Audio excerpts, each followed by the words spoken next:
በስመ አብ ወወልድ ወመንፈስ ቅዱስ አሐዱ አምላክ። ግንቦት 19 በዚህች ቀን ከአባ መቃርስ ገዳም ቅዱስ አባት ቀሲስ ይስሐቅ አረፈ። ይህም አባት ከምስር ከታናናሽ ቦታዎች ከአንዲት ቦታ ነው። ወላጆቹም ድሆች ሲሆኑ ግን በበጎ ስራ ባለጸጎች ናቸው።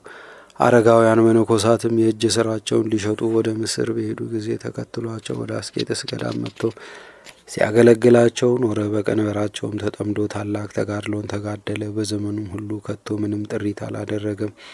እንደ አባቶቻችን 2 ልብሶችን ለምን አልገዛህም ሲሉት እርሱም እኔ እስከ ዛሬ ሕዝባዊ ነኝ፣ በዓለም ሳለሁም 2 ልብስ የለኝም ነበር ብሎ ይመልስላቸዋል። ሁለተኛም አባቶቻችንም እኮ ሰሌንና ማቅ ይለብሳሉ፣ ለእኛም 1 ልብስ ይገባናል፣ ይህ አይበቃንምን አላቸው። ሁልጊዜ የሚያለቅስ ሆነ። ለምን ታለቅሳለህ ብለው በጠየቁት ጊዜ ወላጆቼ ሙተውብኝ ድሀ አደግ አድርገውኛልና ይላቸዋል። ከምግቡም የማይጠንት አመድ ጨምሮ እየበላ ብዙ ዘመናትን ኖረ። ከዚህ በኋላ ጭንቅ በሆነ ደዌ ተይዞ በታመመ ጊዜ ከወንድሞች አንዱ ምግብ ሰርቶ አመጣለት። እርሱም ከቶ አልቀመሰም። ያም ወንድም ይህ ጥሩ ምግብ ነው፣ ለበሽታም መድኃኒትነት አለውና ብላ ብሎ ብዙ ለመነው። እርሱም ወንድሜ ሆይ እመነኝ፣ እኔ በዚህ ደዌ ውስጥ 30 ዓመት እኖር ዘንድ እወዳለሁ ብሎ መለሰለት። በዕድሜውም በሸመገለ ጊዜ ትሩፋቱና ጽድቁም በበዛ ጊዜ ቅስና ይሾሙት ዘንድ አረጋውያን ተሰብስበው ተማከሩ። እርሱም ከእርሳቸው ሸሽቶ ከተዘራ ማሳ ውስጥ ገብቶ ተሰወረ። እርሱንም እየፈለጉ ዞሩት፣ አላገኙትም። ያችንም ማሳ አልፈው ከዳሯ ተቀመጡ። ጥቂት ሊያርፉ ከእርሳቸውም ጋር አህያ ነበረ። ወደ ማሳውም ሩጦ ገብቶ ይህ አባት በተሸሸገበት ቦታ ቆመ። አህያውን ሊያስወጡትም በገቡ ጊዜ ያንን አባት አገኙት። ደግሞ እንዳይሸሽ ሊያስሩት ፈለጉ። አሁንስ አውቄዋለሁ የእግዚአብሔር ፈቃድ እንደሆነ አላቸው። ከዚያም አብሯቸው ሂዶ ቅስና ሾሙት። ከዚህ በኋላም ተጋድሎንና ለአረጋውያን መታዘዙን ጨመረ። ወጣቶችንም በጎ ስራ ያስተምራቸዋል። ሰምታችሁ የምትታዘዙ ሁኑ፣ ከትሩፋት ሁሉ ይህ ይበልጣልና አላቸው። የሚያርፍበትም ጊዜ ሲደርስ ከእርሱ በኋላ የሚሰሩትን እንዲያስተምራቸው በዚያ ገዳም ያሉ ጎልማሶች በጠየቁት ጊዜ እንዲህ አላቸው። በገዳሙ ውስጥ ጸንታችሁ እንድትኖሩ እኔ ስራ ስሰራ ስታዩኝ እንደነበረ እናንተም እንዲሁ በፈቃዳችሁ ስሩ። እኛ አባቶቻችን ባረፉ ጊዜ አዝነን አልቅሰን ነበር፣ እንደሚሰሩትም በሰራን ጊዜ ከእነርሱ በኋላ ተጽናንተን በገዳም የምንኖር ሆን። ይህንንም እያለ በፍቅር በሰላም አረፈ። የሕይወት አክሊልንም አገኘ። ለእግዚአብሔር ምስጋና ይሁን፣ እኛንም በጻድቁ ጸሎት ይማረን፣ በረከቱም ትድረሰን ለዘላለሙ አሚን። በዚህችም ቀን ኃይለኛ ተጋዳይ ቅዱስ ኤስድሮስ በሰማዕትነት አረፈ። ይህም ቅዱስ ከእስክንድርያ ሀገር ከከበሩ ከቤተ መንግስት ወገኖች ውስጥ ነው። አባቱም በብዙ ሰራዊት ላይ የተሾመ መኮንን ነው። ስሙም በደላዎን ነው። የእናቱም ስም ሶፊያ ነው። ሁለቱም ከክርስቲያን ወገን ናቸው። ይህንንም ቅዱስ በወለዱት ጊዜ ኤስድሮስ ብለው ሰየሙት። ከብዙ ወራት በኋላም ከሃዲ ንጉሥ ዲዮቅልጥያኖስ የሚያደርገውን የኃጢአትና የበደልን ብዛት ባየ ጊዜ እርሱ ከመንግስት ታላላቆች ውስጥ ስለሆነ ምስፍናውን ትቶ ከሚስቱና ከልጁ ጋር ገለል አለ። ስለ ክብር ባለቤት ጌታችን ኢየሱስ ክርስቶስ ስም መጻተኞች በመሆን ከዚህ አላዊ ንጉሥ ፊት ሸሽተው ሳሙኤል ከሚባል ሰው ዘንድ ተሰባስበው በገዳም ተቀመጡ። ከዚህ በኋላ ለጣዖታት እንዳይሰግዱ ከንጉሱ ሸሽተው ስለተሰወሩ ከሃዲያን መጥተው በንጉሱ ዘንድ ነገር ሰሩባቸው። ወዲያውኑ 500 ጭፍራ ልኮ ከፊቱ አስቀረባቸው። ከእርሱ ዘንድ በመገለላቸውም ንጉሥ ጠየቃቸው። እነርሱም እንዲህ አሉት፣ የክብር ባለቤት ክርስቶስን በተውከው ጊዜ ተውንህ፣ ታላቅ ስንፍናን አድርገህ ስተሃልና። በሰማ ጊዜም ተቆጥቶ የበደላዎንን አንገት ይቆርጡ ዘንድ አዘዘ። የሰማዕትነት አክሊልን አገኘ። ቅዱስ ኤስድሮስን ግን ይመከር እንደሆነ ብሎ አሰረው። ያን ጊዜ 12 ዓመቱ ነበረ። ከጥቂት ቀን በኋላም በአንገቱ የብረት ዛንጅርና ገመድ አስገብተው ከንጉሥ ፊት አቀረቡት። ንጉሡም አልፈራህምን? ልብህ ስለመመለስ አልመከረምን? ብሎ ጠየቀው። እርሱም እኔ የቀናች ሃይማኖቴን ትቼ ወደ ስህተት አልመለስም አለው። ያን ጊዜ አራቁተው ከምሰሶ ላይ ሰቅለው ደሙ እንደ ውሃ እስቲወርድ እንዲጨምቁት ንጉሥ አዘዘ። እናቱ ሶፊያም ከደሙ ወስዳ በንጉሡ ፊት ላይ ረጨች። እንዲህም አለችው፣ ከሰው ሁሉ አንተ የተረገምክ ነህ። እንዲሁ እህቱ አፎሚያም ድንጋዮችን አንስታ ንጉሡንና መኳንንቶቹን ወረወረችባቸው። ንጉሥም ተቆጣና ከወገባቸው መካከል እንዲቆርጧቸው አዘዘ። ቆርጠዋቸውም ምስክርነታቸውን ፈጸሙ።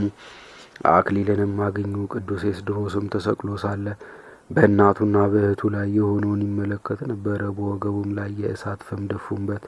ደግሞም ሆዱን ሰንጥቀው አንጀቱን አወጡ፣ በተራራ ላይም ጣሉት።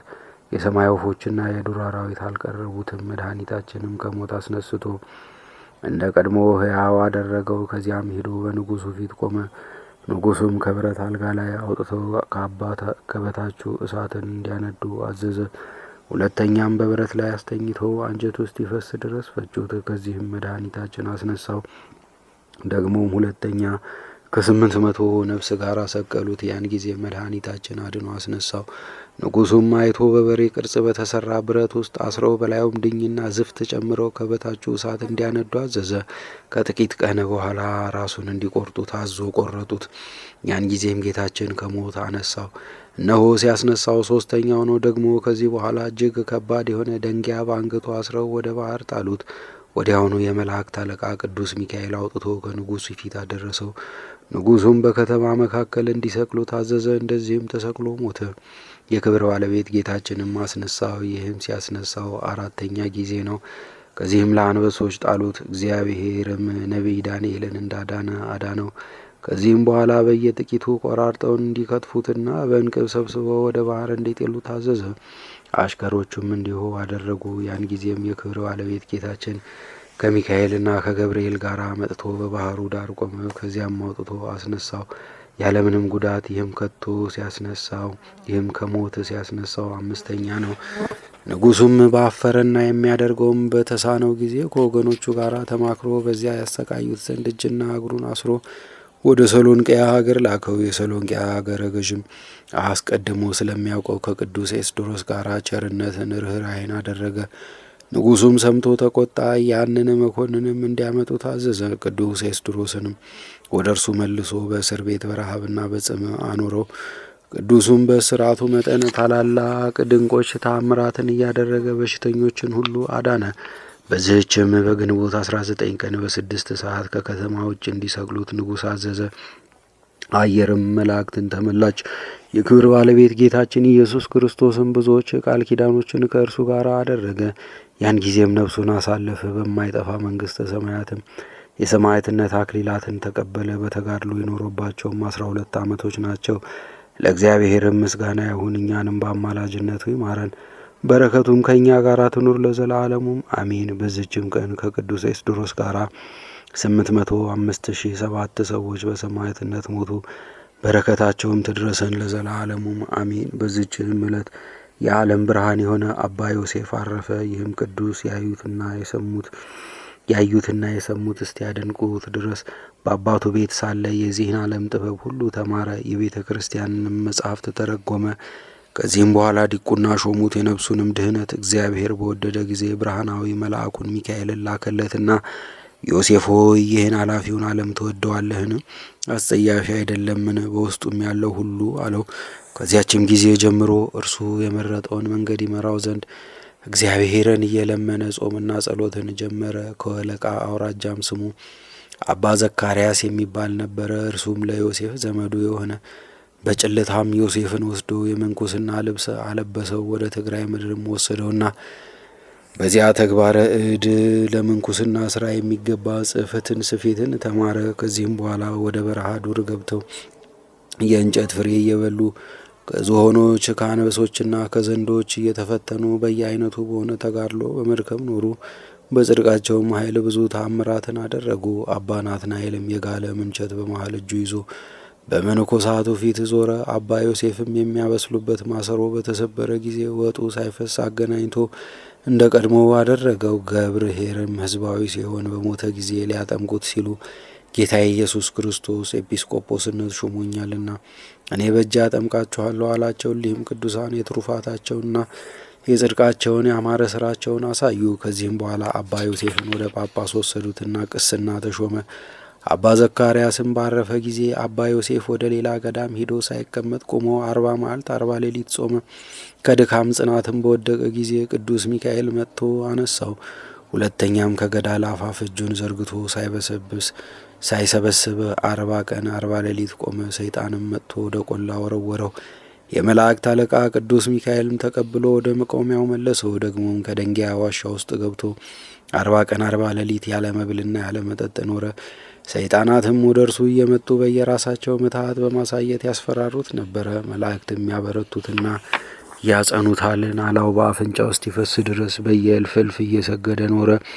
ከዚያም የትግራይን አውራጃዎች ሁሉ ዞረ። ወደ ሰሜንም ምድር ተሻግሮ ከያሬድ መቃብር ገባ። በደጃፉም ላይ ተቀርጾ አግኝቶ አንቀጸ ብርሃንን ተማረ።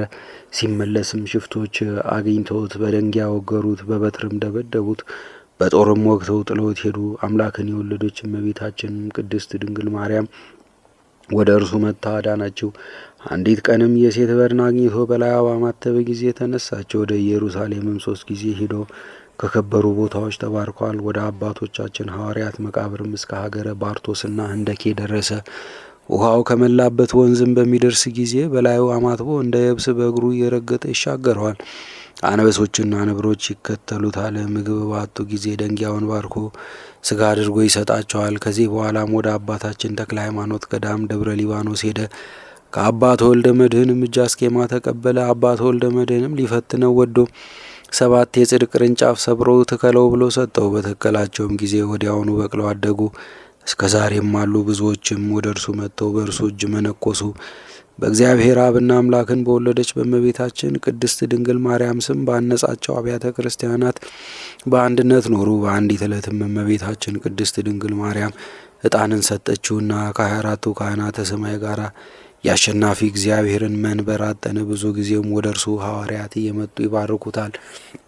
በአንዲት ዕለትም ነብር ከእናቱ እጅ ሕፃንን ነጥቆ ወሰደ። በአባ ዮሴፍም ስም ባማጸነችው ጊዜ በ3ኛው ቀን መለሰላት። ለልጆቹም ገንዘብም ሆነ የእንስሳ ጥሪት እንዳያደርጉ፣ ስጋ እንዳይበሉ፣ የወይን ጠጅ እንዳይጠጡ፣ ትሕትናን፣ ቅንነትን እንዲማሩ፣ ከንቱ ነገረ ቧልትን እንዳይናገሩ፣ በቤተ ክርስቲያን ውስጥ እንዳይስቁ፣ ይህ ሁሉና የመሳሰለውን ሥርዓትን ሰራላቸው።